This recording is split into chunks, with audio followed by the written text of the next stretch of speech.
How to remove the Citroen C4 B7 steering wheel airbag. This is not a complete guide, this is just to show you the idea of removing the steering wheel airbag. Make sure the battery is also disconnected.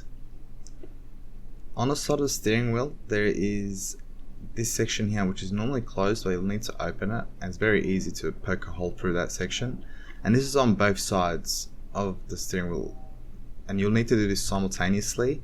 And what you're doing is pushing in clips, and once you do it simultaneously it'll pop out the steering wheel airbag. Now what you're actually doing is simultaneously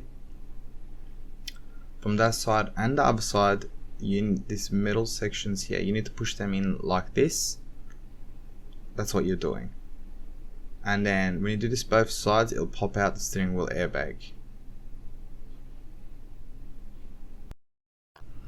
I'm going to show you how to unplug the steering wheel airbag.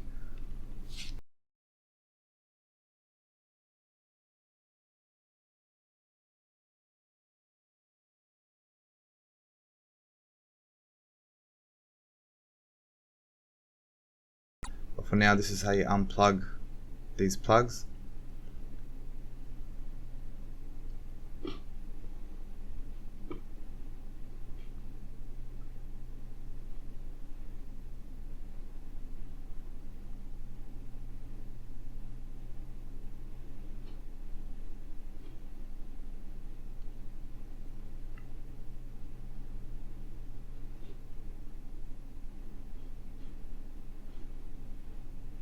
Please don't forget to like, comment and subscribe, and if you do want to support the channel more, you can always send a super thanks by clicking onto the button underneath the video. Any amount, even the bare minimum, is much appreciated.